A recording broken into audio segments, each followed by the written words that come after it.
I just spent 10 days in two places I had never been before, and what I experienced completely changed the way I see travel. My name is Paxton, and as a graduate student at Bryant University, I had the opportunity to hop on a flight and travel to a new part of the world, along with my graduate cohort. And so I began my journey to Singapore, including a 16-hour flight that I spent thinking about all the things that I'd experienced once I arrived. Eventually, all the travel was over, and by the time I made it to the hotel, there wasn't much I could do besides pass out.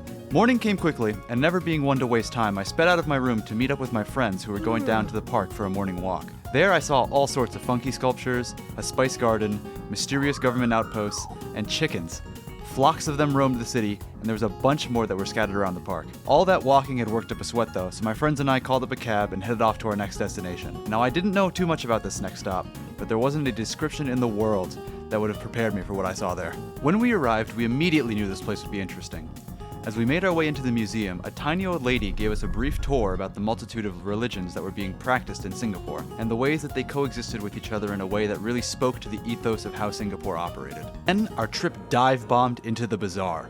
Here, there were tons of statues that told the story of the afterlife through the lens of Chinese mythology, and perhaps the most intriguing, and certainly the most traumatic scenes, were of the 10 courts of hell where you could see people being brutalized in almost comically graphic ways. After that, it was back to the hotel to check out the nearby mall and grab dinner. We decided on a popular hot pot place, but only one of us had had hot pot before, so they directed us through the menu and how everything would work. When we finally got our food, we were amazed. The hot pot had been split into 4 sections that housed 4 different types of broth, and the best broth was the Szechuan chili.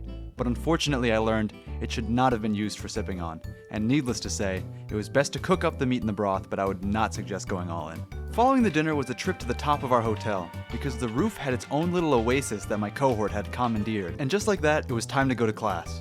Now from what I had heard about the National University of Singapore, I'd been given some grand expectations, and it was pretty much true. They greeted us with some fancy finger foods and plenty to drink. But after we had our chance to mingle and meet our lecturers, it was off to work. All of the lectures that we had had during our trip had some cool things to say, from geopolitics to logistics and supply chain. Everything was well pieced together around a general theme of Southeast Asian development. Next stop was Little India, one of Singapore's many ethnic hubs.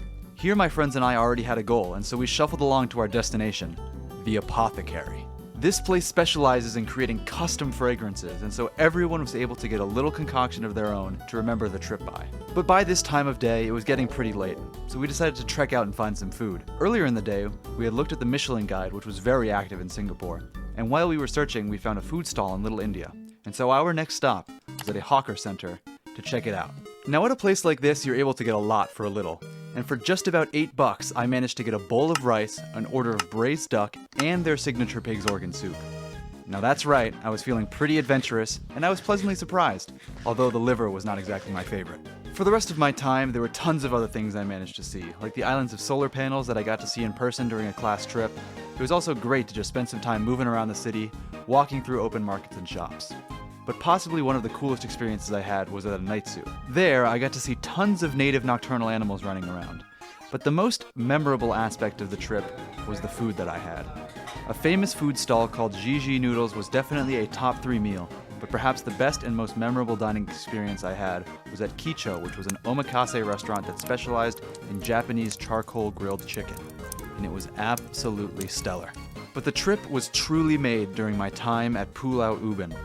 Now this place was absolutely incredible. Just a 15-minute ferry ride from the mainland, this island is a national reserve covered by a forest with biking trails snaking throughout it. When we got there, we were greeted by a small village that had a ton of bikes to rent.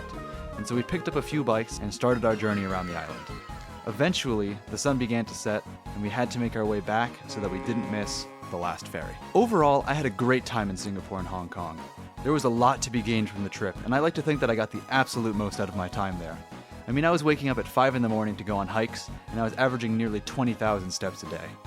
And I think that being able to experience the lives and cultures of Southeast Asia while also learning about the logistics and geopolitics of the area really gave all of the course topics an important layer of nuance. Even when I wasn't in class, I was learning about the region through conversations that I had had with taxi drivers and food stall owners. I would certainly love to return if given the chance. There are still tons of things that I wasn't able to do during my time there. And for anybody who plans to make a trip like this, I would tell them that they should spend all of the time that they have doing something that they'd be really excited to talk about. It is worth having the tired feet. Thank you very much to Bryant, NUS, and all of our trip coordinators for making this possible. And thank you for watching.